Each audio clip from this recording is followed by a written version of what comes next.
Good evening, everyone. Here comes my dog, Candy the Wonder Pup. This is the start of all my videos, or pretty much all of them, 99% of them anyway.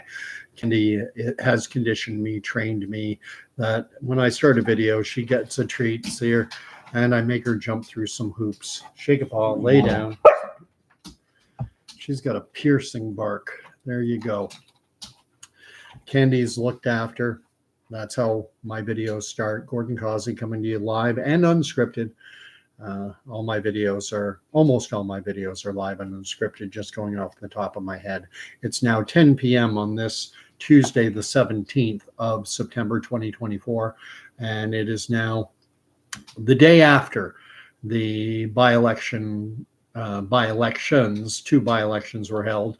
One in Winnipeg area riding. That riding was held by the NDP, and the margin was not what it has been in the past for the NDP. They've held the seat for something like 30, 40 years. Some guy named Blakey held it, and before that, his father held it. So they were able to maintain their hold on that riding. Their margin of victory was reduced from previous elections, but it was still a reasonably solid victory. 48% of the vote, actually 48.1. I'm looking at the Elections Canada page right now. I'm not going to share it. 48.1%, and won by 1,200 or so votes over the Conservative. I think the most telling result, or the most telling aspect of this Elmwood Transcona riding out in the Winnipeg area, is how poorly the Liberals did. They didn't even get 5% of the vote, just 1,360 votes. And that, I think, speaks to the level of dissatisfaction that Canadians, Canada-wide, that we have with Prime Minister Trudeau. It was 4 months ago in my video yesterday. I was saying a couple months, used a vague term. Daniel Copeman, mon ami de Montréal, who's a Montréalais, who comes from that area, where the other by-election result was the stunning defeat of the Liberals in this riding of LaSalle Émard Verdun. That was a shocking result. And I want to address something right off the bat. That video, I was amazed at the amount of engagement it got.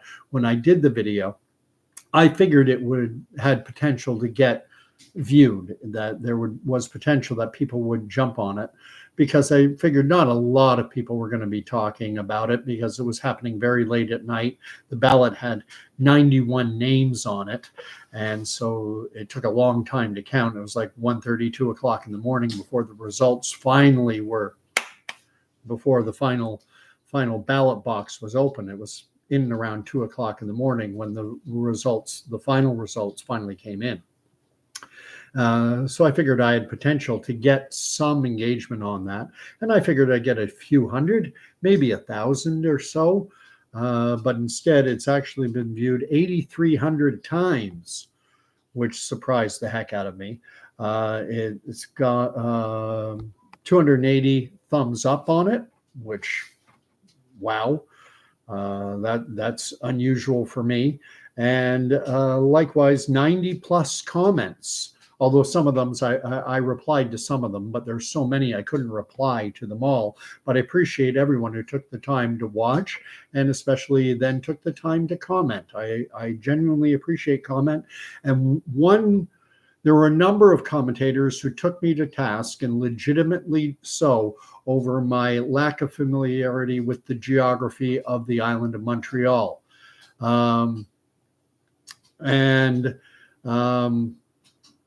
I said right off the bat that I was not overly familiar with the island of Montreal. I've been to Montreal, not extensively.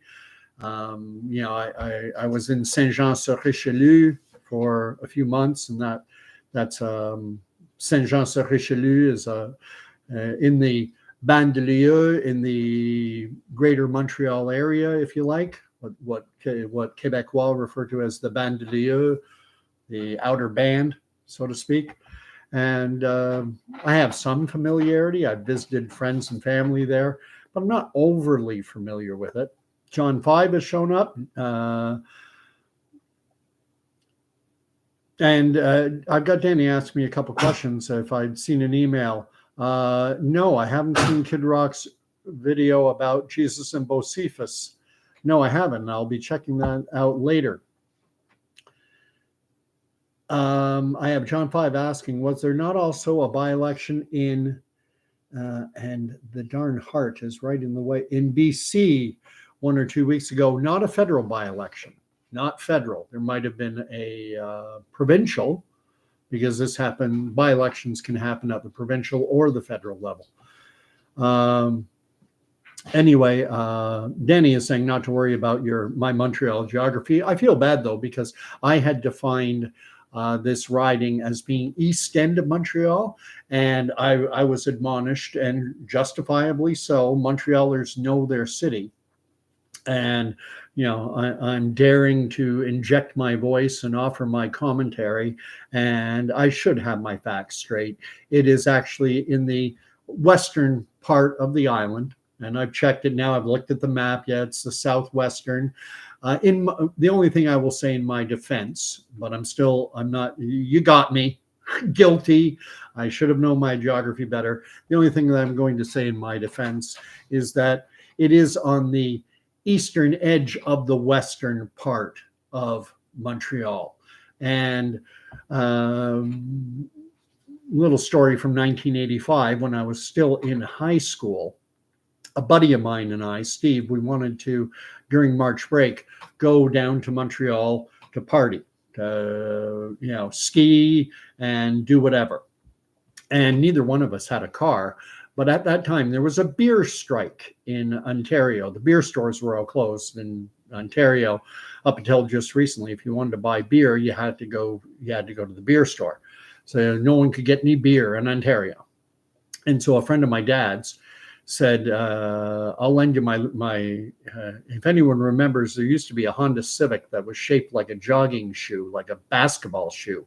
And he said, I'll lend you my car. If you bring it back, if you come back with 4 cases of beer, you can borrow my car and go down to Montreal. Bob's your uncle. We head off to Montreal. This is 1985, before the internet, before GPS. We had a road map, and we were driving to Montreal. And I had been there when I was 16 on a high school trip, going on a bus downtown Montreal. And I knew that Sainte Catherine is the main street. Sherbrooke is kind of a secondary one. And so I figured, when you're driving on the 401 and you're going north of Toronto, or on the Gardiner Expressway, those are kind of the north and south, you'll see Bayview, Yonge, University. You'll see these streets, these main streets. And I know that Sainte Catherine was the main street. So I'm like, we'll just look for Sainte Catherine, or look for Sherbrooke. And when we see those, we get off and we'll be downtown. We'll be on the island of Montreal. So we were on a street called Metropolitan Boulevard, which is a little like the Gardiner. It's an overland expressway, and we're driving, and it's insane. That was my introduction to driving in the city of Montreal. We were doing, I think the speed limit on the Metropolitan was about 90 kilometers an hour. We were doing about 100, 105, and everyone was passing us. And we're trying also to pay attention to the street signs. And I'm looking and I'm seeing all these streets that I don't recognize. And then we saw a sign that said Verdun. And when we saw the sign that said Verdun, I turned to my buddy, Steve, and I said, we're not in Montreal anymore. We're in Verdun. Back then, back in 1985, that was before amalgamation, and Verdun was actually a separate city, the same way that Scarborough used to be a city separate from Toronto. So I said, we're not in Montreal anymore. And we got off, and I remember going into a gas station convenience store and asking directions. But it is on the island of Montreal. It is on the western half of the island of Montreal. However, I will say it's on the eastern edge of the western half. And testimony to that fact is that reading the reports on the results, and also checking Statistics Canada demographics for that particular riding, it's roughly 60% Francophone and only about 28% Anglophone. So it's dominated by people who are French as a first language. And the English speaking is a large minority. And the fact that the Liberals lost a riding that they've held for somewhere in the neighborhood of 30, 40 years. And it used to be former Prime Minister Paul Martin's riding, or at least it was included within that, because ridings change. Maps get redrawn because population shifts. Populations shift. I'm going to read what's being written. John is saying, so federal by-election means you lose seats, I suppose. Yes. What has happened in the wake of this election is that for the NDP, everything remains status quo. For the Conservatives, everything remains status quo. For the Green, the parties that were affected is the NDP. They stayed status quo. They held that seat in the Winnipeg area. They held it before and they hold it now. So their seat count has not changed. And I forget exactly how many they have, but I think it's 26. 26 or right around 26. And it hasn't changed, stayed the same. The Liberal Party, though, they're down a seat.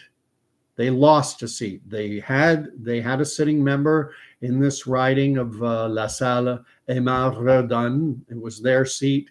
Now it's flipped and it's gone over to the Parti Québécois, and the Parti Québécois now has another seat. So the Liberals and the Bloc Québécois have seen the Bloc Québécois went up one seat, the Liberals went down, everyone else stayed the same. And it doesn't change the dynamics of the House of Commons. Justin Trudeau still has a minority government. He still does not have enough votes just from his Liberal members to pass legislation or to survive a motion of no confidence. He needs the support of either the NDP or the Bloc Québécois. If the Bloc Québécois will vote with the Liberal Party, they can pass legislation and survive a no confidence vote. He needs one of the two. If Pierre Poilievre has said that at the earliest opportunity, he's going to be tabling a motion of no confidence. And what that means is the sitting members in our House of Commons will be asked, do you have confidence in the Liberal government? And the reason that Justin Trudeau is the Prime Minister in our Westminster parliamentary system, the reason he's Prime Minister is because he has been able to maintain the confidence of the House of Commons. He loses confidence if someone puts forth a confidence motion and the House votes no confidence, or if the Liberals put forth any bill with money attached, like a budget, and if a budgetary bill or any bill that has money attached to it is voted down, then that is seen automatically as a vote of no confidence, meaning that the Prime Minister and his party has lost the confidence of the House of Commons, and at that point, an election is triggered. There are a number of ways that an election can be triggered. Number one, I almost feel like I'm teaching a little bit of civics, and that's okay, because I know that a lot of people, let's face it, life is busy. Friends, family, jobs, everything. And I did go to university. I did study political science, and I do not make any professions that I'm the end all and be all expert on all things political. But at the same time, I know that I know a fair bit about the political process in Canada. So number one, the way an election can happen is we have what's called a fixed election law date, or a fixed election law, meaning that every 4 years, an election has to be called. And the last election we had, I think it was in September of 2021. I believe it was in the month of September. And so 4 years from that date, another election has to be called. So whatever date it is in September, there has to legally required to call another election, and Canadians would go to the polls sometime in October. That's one way. So the government basically, they run out of time. The second way that an election can be called is if a no confidence vote, either on a no confidence motion or on a budgetary bill. If the Liberals put forth legislation that has money attached, most typically a budget itself, then if that gets voted down, that is seen as an automatic vote of no confidence, and it triggers an election automatically. Because Trudeau and his Liberal Party, if this were to happen to him, that would mean that Trudeau and the Liberals have lost the confidence of the House of Commons. They can no longer govern effectively. And the last way that an election can be called, and this happened in September of 2021, is that Trudeau unilaterally on his own can go to the Governor General, who's actually our head of state as the representative of the King, and ask that the legislature be dissolved for the purpose of having a general election. That can happen, and that happens frequently. Harper did it. Trudeau did it. Others have done it before him. Paul Martin did it before him. Minority situations, typically minority governments, only last somewhere between 18 to 24 months, between 1.5 to 2 years is the normal shelf life of a minority parliament. What's typically happening is the opposition parties are looking for an opportunity when the government is unpopular to vote no confidence and to go to an election when they are strong. And conversely, the government itself looks to pull the plug and to go to the Governor General and say, call an election when they are strong. And that's what Trudeau did in September of 2021. We were in the middle of the pandemic, or whatever you want to call it. Canadians were all terrified, or a good chunk of Canadians were terrified of the air they were breathing. And so a lot of people were, the government's got to save me. The government needs to put more rules in place to keep me safe. And we saw a number of elections called at that time, provincially and at the federal level. And Trudeau actually lost the popular vote. The Conservative Party of Canada, under the leadership of, I can picture the guy's face now, and I can't remember his name. And that's bad for me, ex-military, and he was ex-military too. Someone write down the name of the former Conservative leader for me before it drives me crazy. But anyway, the Conservatives actually got more votes nationally, total votes, than the Liberals did. But the Liberal vote was more efficient, and so they won more seats. Got to catch up because so much is being written.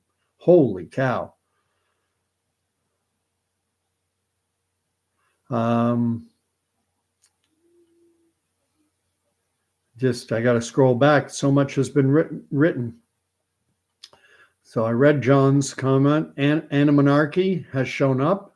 Thank you. And Denny Coatman writes, hence why PQ1 Verdun is French mostly. And I did a video earlier tonight, if anyone wants to search it out. It's a faith-based podcast. A friend of mine from the island of Montreal, incidentally, a gentleman by the name of Dr. George Antonios, who is a fascinating individual. And I would invite anyone to check out his channel. And if you're from the Montreal area, to check out his church. It's a Baptist church. He's a Baptist pastor, fascinating individual, originally from Lebanon, which is such an, focal point right now. I'm sure everyone knows the news, or most should, about what happened in Lebanon today with Hezbollah, this proxy force of the Iranians. They had switched from cell phones to simple old-fashioned Motorola type pagers for communication, thinking that the Israelis, with their pervasive and their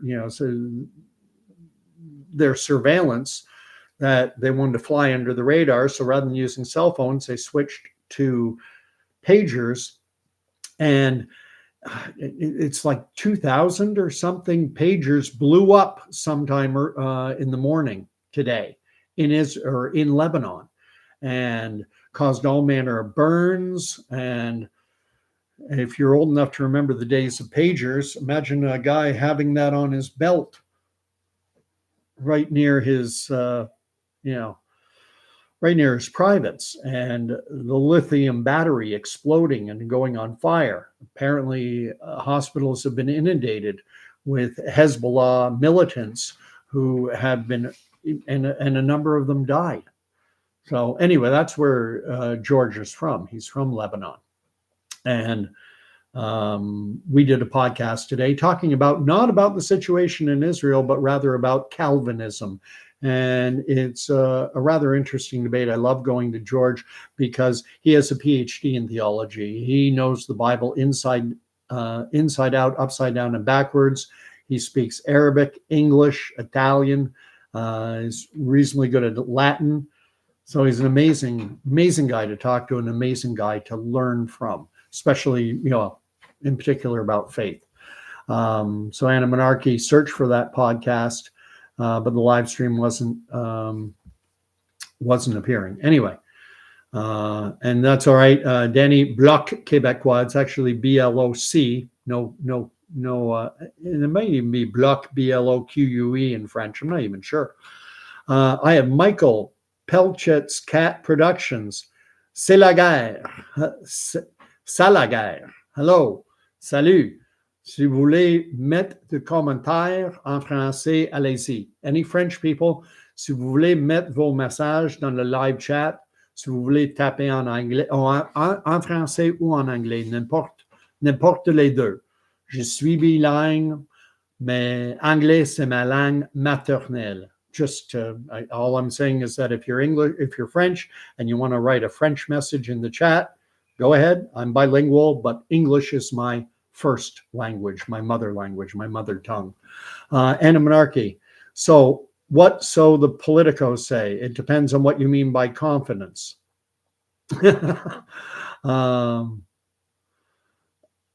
Oh my goodness, this chat is just going crazy. It's going to be hard for me to keep up. So I'm going to apologize right now. I'm going to scroll through, and if things jump out at me, Danny Copeman writes 2 years to flatten the curve.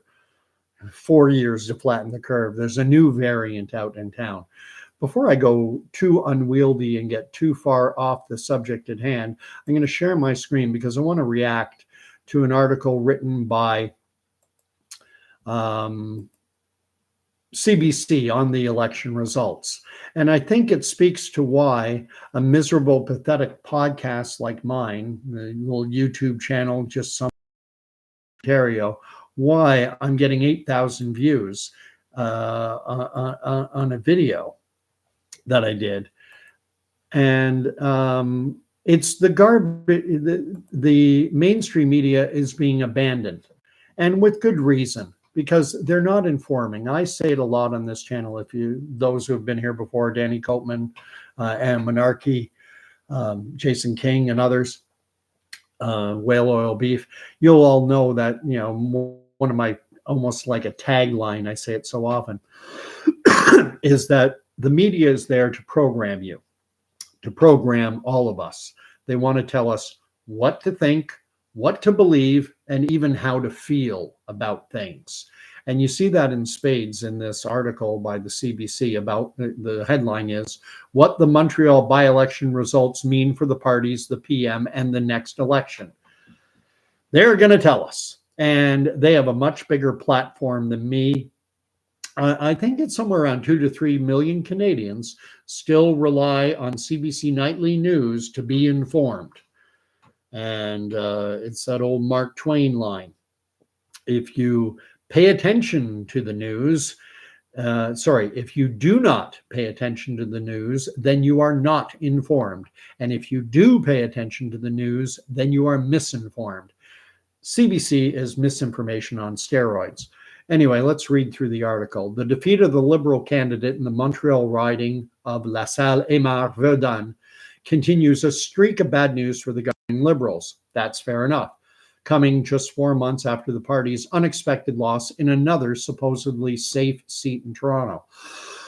The Liberals don't have any more safe seats. It's even possible that Trudeau's own seat in Papineau, that would be amazing, it could be in play. Bloc Québécois candidate Louis-Philippe Sauvé beat the Liberals' Laura Palestini by 250 votes in the LaSalle Émard Verdun by-election Monday night. Voter turnout was a robust 40%, and for a by-election, 40% is a significant number. It's robust, maybe overstating it, but that is a surprising, getting even 25, 30% in a by-election.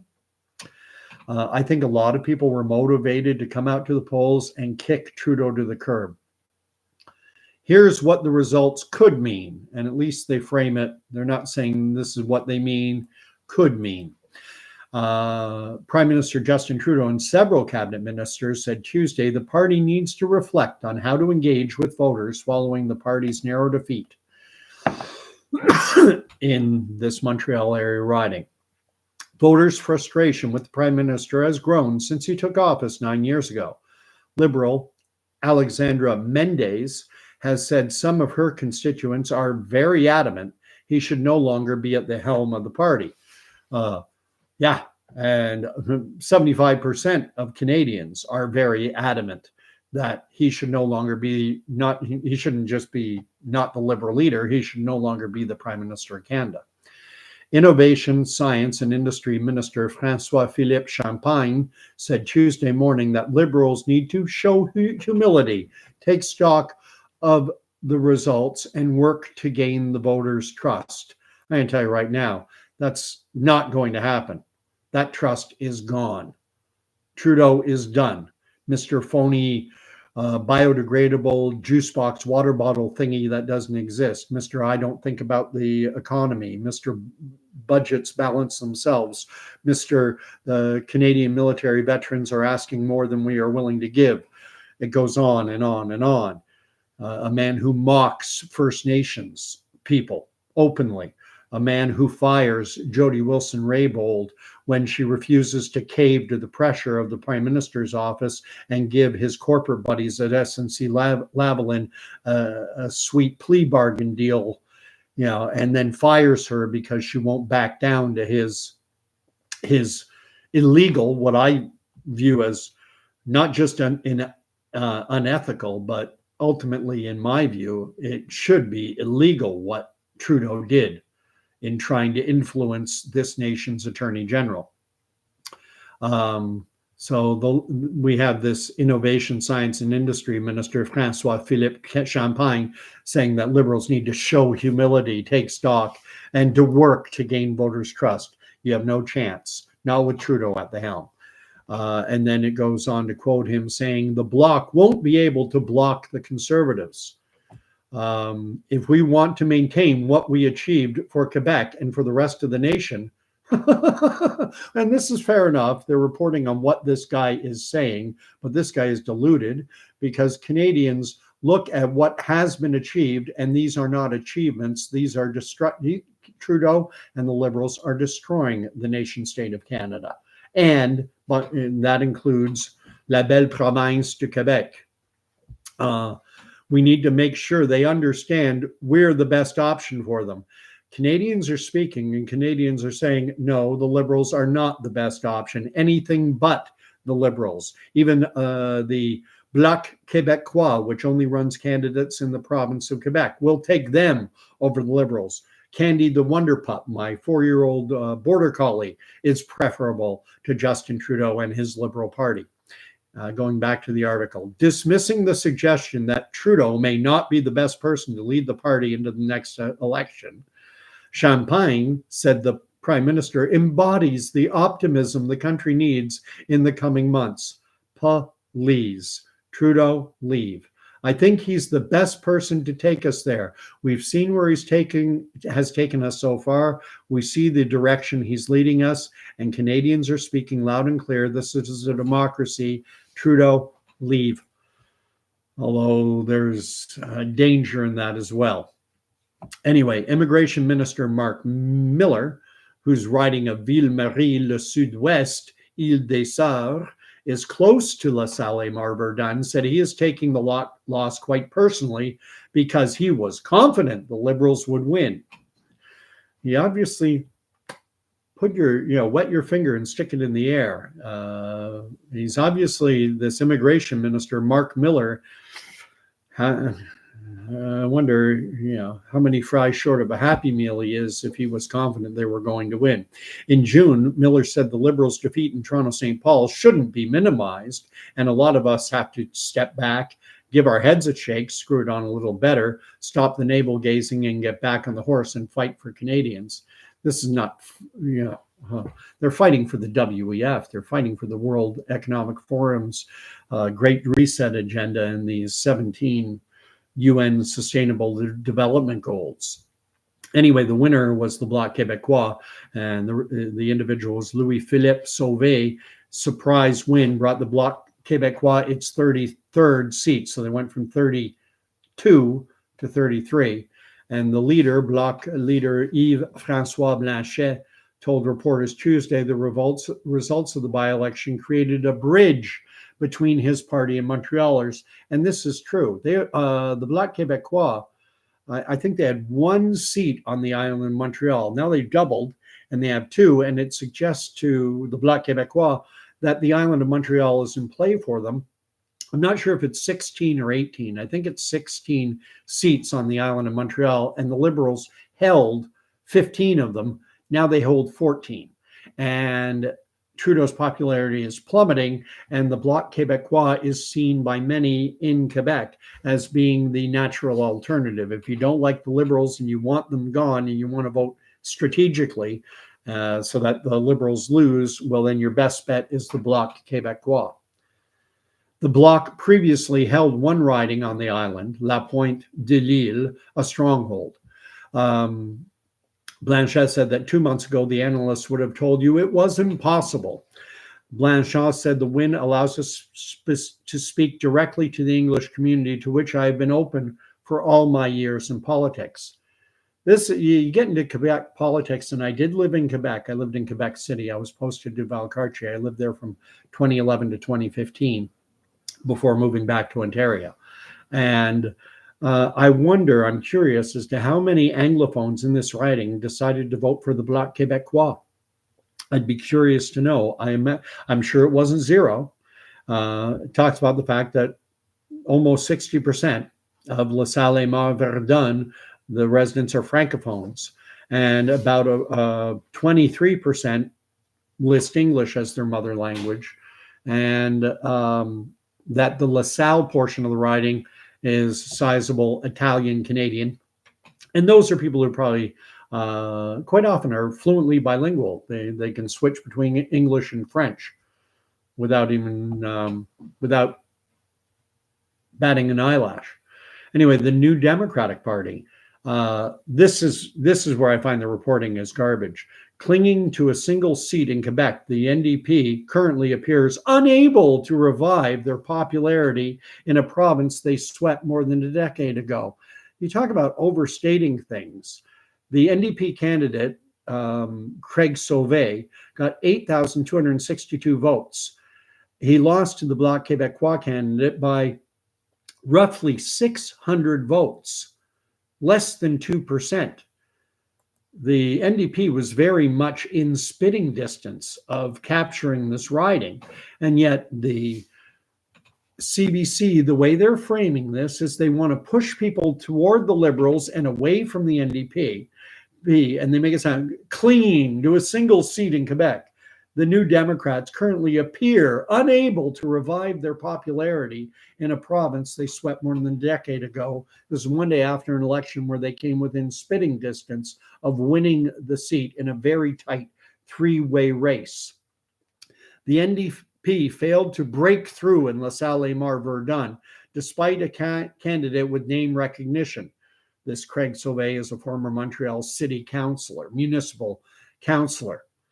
A municipal councillor, that's not like it's a big, huge name. And the guy came within just a couple hundred votes. How much was it, the difference? 82, about 600 votes, 600 odd votes, less than 2%. It was very tight, but they're making it sound like the NDP is yesterday's news. They're trying to paint the NDP as weak, and they're trying to push people toward the Liberals. That's what I'm reading in this. Sauvé, a prominent figure in the Sud-West borough, that means Southwest, finished in third. Yeah, but he lost by less than 3%. He was a very close third. It was a tight three-way race, but it sounds worse if you say he finished third. His performance and the fact he was presented by the party as a star candidate suggests the NDP has been struggling since ending its supply and confidence agreement with the Liberals on September 4. See some very biased reporting here. And then they frame it as before the NDP managed to hang on to its seat in the Elmwood-Transcona by-election, former NDP MP Françoise Boivin questioned whether a loss in the riding would signal that leader Jagmeet Singh took too long to end the deal with the Liberals. And again, we see this framing of the NDP just barely hung on to their stronghold riding, and they were, they failed miserably in Montreal. They're trashing them because the Conservatives right now are something of a juggernaut, and the best hope for defeating the Conservatives is for Liberal NDP voters to coalesce together. And so they're trying to push people away from the NDP and drive them toward the Liberals. For the Conservatives, the loss in LaSalle Émard Verdun was a missed opportunity to weaken the Liberals as they pressure other opposition parties to force what they're calling a carbon tax election this fall. The Liberals are weakened. You make it sound like a missed opportunity to weaken the Liberals. The Liberals have never been weaker. Never. Not, we'd have to go back to Michael Ignatieff when the Liberals were reduced to third party status. Something that had never happened could happen again. The Conservative candidate, business owner Louis Alienti, took 11.6% of the votes in the Montreal by-election, placing him in fourth. He was not in the picture. It was a three-way, tight three-way race. Despite polls suggesting the Conservatives are leading nationally, what do you mean, suggesting? The Conservatives they trashed the Liberals in a riding on the eastern edge of the GTA, which includes Bowmanville, Ontario. They got something like 55% of the vote in that riding, a rural suburban riding just on the very edge of the eastern part of the GTA, Greater Toronto Area. Now, a few months later, they lost a stronghold, a seat they'd held going all the way back to the Mulroney era, all the way back to the 1980s. They lost that one. And now the Liberals have lost their seat in a Montreal riding, and they didn't even poll 5% in a Winnipeg riding, another major Canadian city. Conservatives are romping right now, and they're trying, despite polls suggesting that the Conservatives are leading nationally. No, the Conservatives are leading now. Polling and voting demonstrates that the Conservatives are leading. Since the creation of the modern Conservative Party under Stephen Harper, the Tories have struggled to maintain double-digit seat numbers in Quebec and are competitive in 5 to 10 ridings in the province. We shall see. The party won 10 seats in the 2021 election, mostly in the area around Quebec City. That's the garbage journalism from our own horrible Canadian Broadcasting Corporation. Let's see what's being written. Wow. The live chat is full. Stanley Paul Delorme, who was here last night, is referring to Trudeau as sock boy. I used to refer to him as Captain Selfie.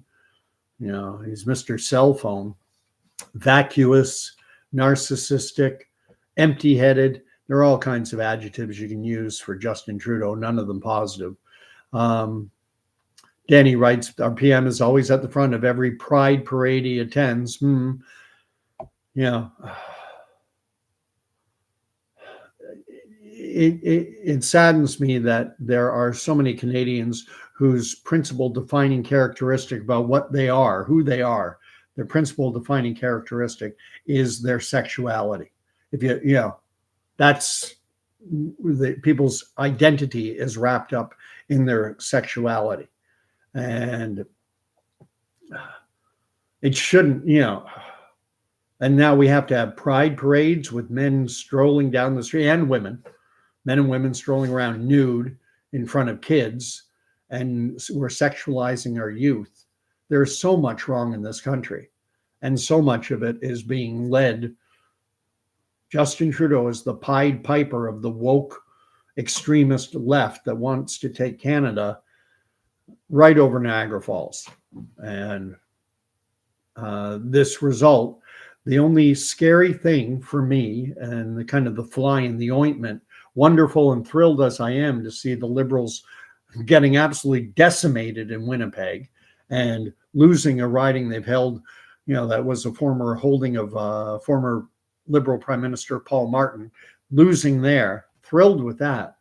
But if Trudeau does resign, there's wide speculation that the heir apparent to the Liberal leadership would be Mark Carney, former governor of the Bank of Canada. And I think there are enough Canadians who are leaning conservative or are willing to vote conservative in the coming election, but who still have misgivings about Pierre Poilievre. They don't like Pierre Poilievre, but they like him better than Trudeau. And so if Mark Carney were to take over leadership, he'd be a bit of an unknown quantity, but he comes in with some very solid credentials, having been governor of the Bank of Canada and the governor of the Bank of England, an advisor at the UN, and people would say, oh, well, I wasn't too keen on this Pierre Poilievre, and I wasn't too keen. Maybe I'll go back to the Liberals. And that 20-plus point gap that exists, it's not a suggestion, that is the gap. The 20-point lead that the Conservatives have now would shrink significantly. And it's possible that the Conservative lead would shrink to such a degree that Pierre Poilievre might find himself in a minority situation where he has the most seats, but not a minority or not a majority, and not enough to pass legislation without getting help from someone. And it's difficult for the Conservatives to navigate things because the Liberals won't support them, the NDP won't, the Bloc Québécois maybe. That's the Green Party isn't going to support them. So it's hard for the Conservatives to govern without an absolute majority. And then could Mark Carney reverse their fortunes significantly enough to have the Liberals win? Nothing's impossible. I mean, politics, they say, a week, a month is a lifetime. Let me keep reading. Virtue Signal Side is here. I love that name. I think the entire country is done with any Liberal governing body. I hope so. I think the worst case scenario, generally, my honest opinion is that if Justin Trudeau did step down and Mark Carney did assume the leadership, I think the Liberals would still lose, but I think a Conservative majority would be in serious jeopardy with the Liberals being led by Mark Carney. That's my honest opinion. Anna Monarchy writes, we're going to do what's in the best interest of all Canadians. I wanted to get onto this. What is in the interests of the Liberal Party is to grow the size of government, to bring in this surveillance state, to make Canadians completely reliant on government, for government to be Big Brother watching our every move, introducing things like a CBDC, a central bank digital currency, so that every transaction, every nickel that you spend or give or do anything with can be tracked. We all know about the imposition and this talk of 15-minute cities. We're talking about the surveillance state. And the goal of the Liberals, as I see it, is to create the conditions so that Canadians cannot survive. Let's keep heaping on that carbon tax. Let's make that carbon tax even higher and reduce the discretionary income of Canadians to the point where they either have to rely on government handouts or go to a food bank. Oh, yes, well, we'll give, we're raising the cost of gasoline and everything else, but we're going to give you some money back. You need us. And that's their talking point when they're on the campaign trail. Trudeau in front of that steel plant in Sault Ste. Marie, where that worker refused to shake his hand. And Trudeau, started going off about, dental care and this, and we've made life unaffordable, and now we're here to help you out. Well, why don't you make life affordable and let Canadians decide how they want to spend their money rather than having to create new government bureaucracies, a new bureaucracy to administer the pharma plan and one to, the dental health, the dental plan. And it's just creating bigger and bigger and more costly government. The famous line of Ronald Reagan comes into mind. And he said the scariest words in the English language are these: I'm from the government and I'm here to help. No, the government just makes life more difficult, and then they want to make you reliant on their help in order to survive. And that's the Liberal mantra. And the NDP. They want the government to be it's called the nanny state, where they look after you from cradle to grave. And it's because of this pervasive nanny state mentality that so many Canadians have. It allowed them the travesty that was the COVID era, when they mandated to countless small business. I want to emphasize that small businesses, small guys, the entrepreneurs, the people who sponsor your local hockey, baseball, softball team, the little guys. They hammered them. The Amazons, the Walmarts, the Costcos, the Lowe's, the big box, the big money interests, the Weston family. Oh, hey, they raked it in hand over foot. They just, the money was pouring in for them, and they hammered the working class and the entrepreneurial sector of the economy. How many restaurants have closed in the wake of those lockdown orders and will never reopen? The contradictions of the COVID era are mind-blowing. If Netflix wanted to film a show, part of a streaming series, there and do a scene in a barbershop with someone getting a haircut, that was allowed, because the TV and motion pictures and streaming services, that was considered essential. But a woman in St. Catharines who has a beauty salon or a hair cutting place, who's trying to keep a roof over her head, who's a single mother and needs to keep her business open in order to survive, because not everyone qualified for all the free money that Trudeau was throwing around. And this is a real story. This woman was incredible. What she did is, because it was the motion picture, anything related to motion pictures and TV production, that kind of thing, because those places were allowed to be open, what she did is she rebranded her hair salon, and she set up a video camera, and it was people getting a haircut for an audition tape. Come and get an audition tape while I cut your hair. Brilliant. I loved it. But you know what happened? Public health hammered her, and they came. I know a guy, Alex Masters, who's up in Peterborough area, who had a hair cutting salon, or actually not a hair cutting salon. He had a barber shop. He had one of these old fashioned with the old, pump up chairs, retro style, get your hair cut. And obviously I don't need a haircut, but my youngest is 11 now. This would have been 2021, I think, when I got in contact with Alex. And so he's about 8 years of age. And I called up and said, when I found out this guy was staying open, I'm like, I'll bring my guy for a haircut. And then, God bless that man, he gave me a call to let me know not to come because Peterborough is about an hour away from me. And he said, don't come. Public health had threatened to call Children's Aid on him, and because he had a daughter. Like, you talk about Gestapo tactics. Meanwhile, in the city of Toronto, in the Amazon fulfillment centers around the Toronto airport, those three fulfillment centers, warehouses, Amazon had over 500 cases, as reported in the National Post. It was 400 or 500 cases, and yet they never had to shut down. And yet a barber shop that's never had a single reported case, they hammer the crap out of them. This has got to end.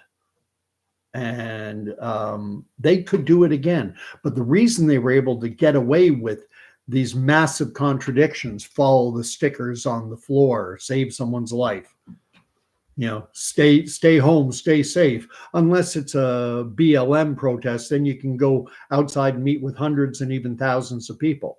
The contradictions, and people were so brain dead, they wouldn't even acknowledge the contradictions. Why could we not gather outside? Why did you give a kid shooting hoops outside in Ottawa a fine in the hundreds of dollars for playing basketball alone outside? And now, just a week or two later, we can have hundreds or thousands of people gathering together outside.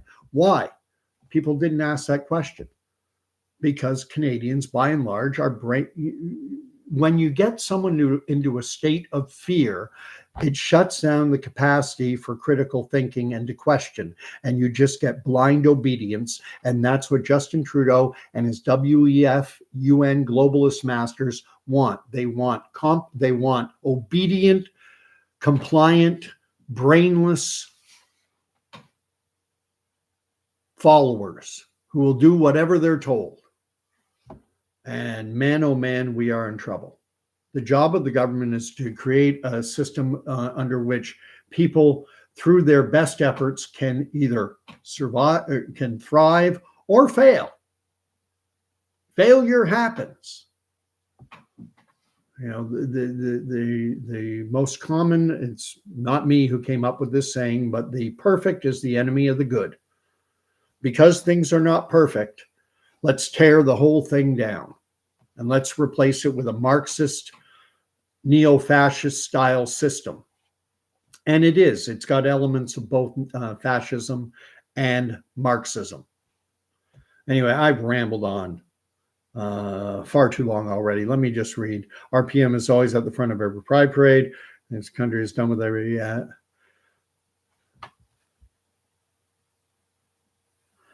virtue.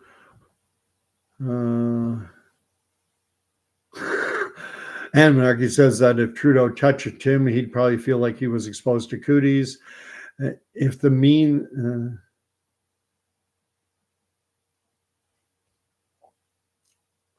just trying to catch up. Looks like I'm pretty much caught up. Thank you, everyone, for writing in here. Sean Broom, hadn't read your comment. I haven't watched TV news for I don't know how long. I get all my news from YouTube, Facebook, from reliable freedom fighters. God bless.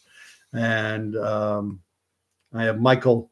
I've got names I haven't seen before. Michael Pelchat, Cat Productions. I mentioned you before. Salut, mon ami. And Michael Pelchat, Cat Productions, is from BC. And Stanley Paul Delorme. Oh my goodness, I'm not the only one. Says pagers. I was talking about what happened in Lebanon today to Hezbollah fighters. Heck, I don't even own a cell phone. You and I are probably two. I doubt there are many of us. I don't either. No cell phone here. And makes life difficult, makes life challenging. So much is, relying on it. And anyway, as I mentioned, I did a podcast with my friend, Counsel and Might, Dr. George Antonios. If you want to check that out, it's on his channel, not mine.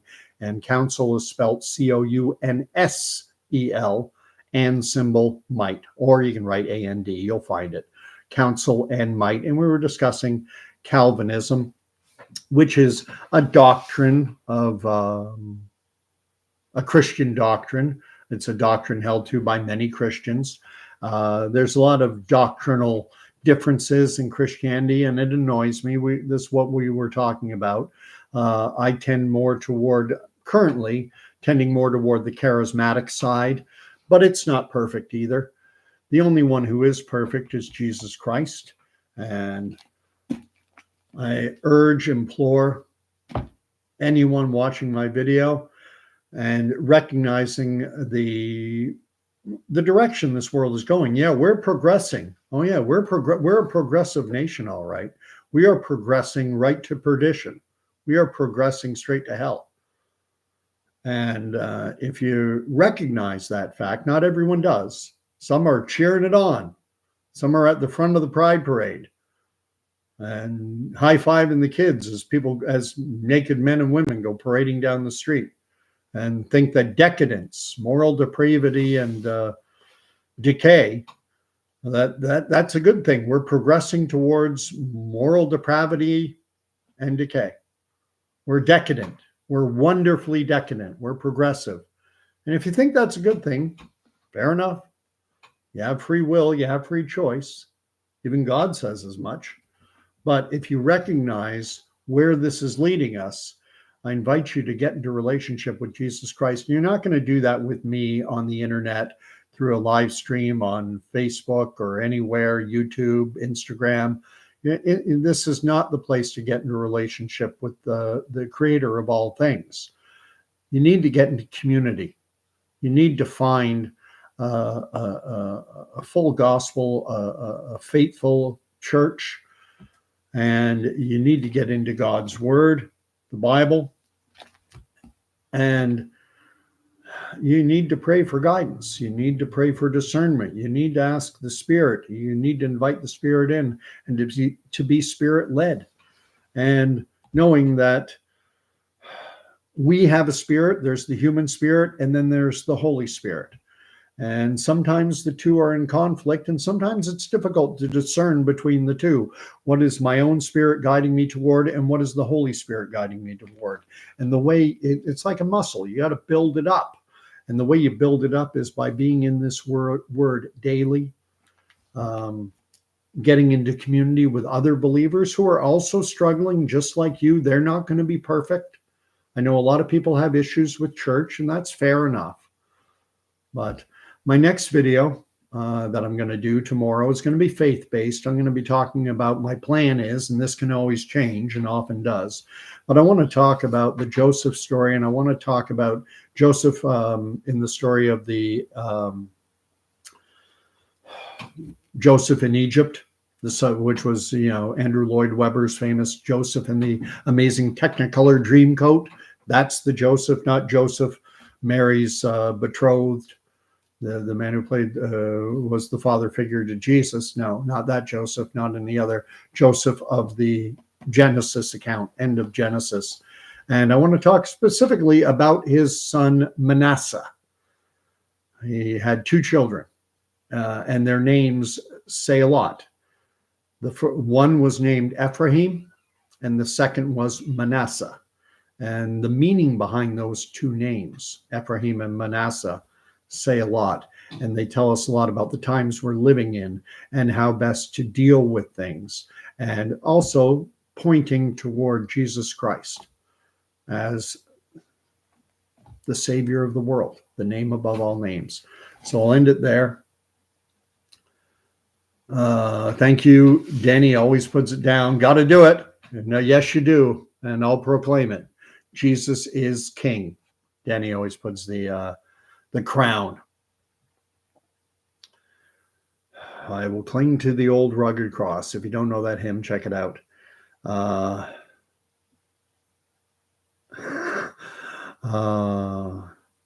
just reading the last few comments.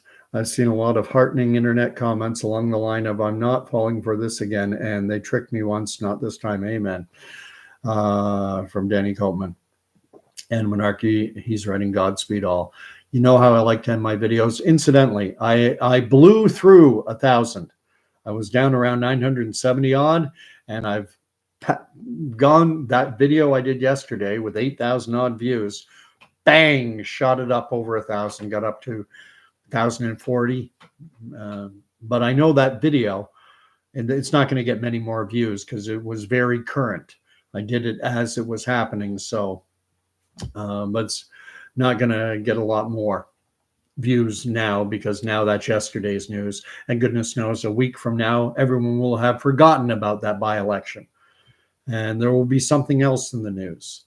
You know, what happened today in Lebanon.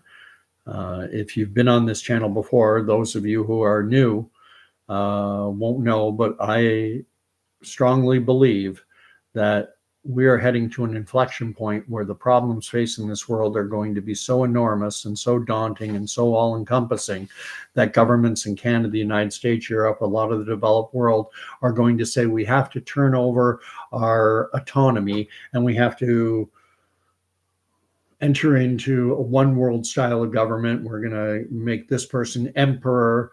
And as we confront these climatic, these war type, these diseases, all kind of, cyber attacks, all these problems coming, it's too much for any one single nation. We have to come together under a globalist body with, an antichrist type individual at the helm. And that's what I do believe we are heading toward. I don't make any predictions as to when, though. How long will this take? Is it going to happen 2020, before the end of this year, next year, in the next 5 years, 10 years? No predictions as to time, but we're on that path. So anyway, all I know, Danny Copeman has asked me, what is George's church's name? If you check out his podcast, he lists it. It's a Baptist church. I only met George in person once. We met at a church in Brockville. Amazing man. And if you can get onto his podcast, Counsel and Might, he gets deep in the weeds in terms of doctrine and the Bible. As I say, he speaks English, French, Arabic. It's from him that I learned that Lebanese is actually a dialect of Arabic, much the same way Quebecois can be said to be a dialect of French. Wow. Anyway, all of you, thank you so much. These videos, I could probably go on for 2 hours, and then I got to go to bed at some point. I got to work tomorrow. I had today off. So as I like to end my videos, may the Lord bless and keep you. May the Lord make his face to shine upon you. And may the Lord grant you peace. And he will. Invite his son into your heart.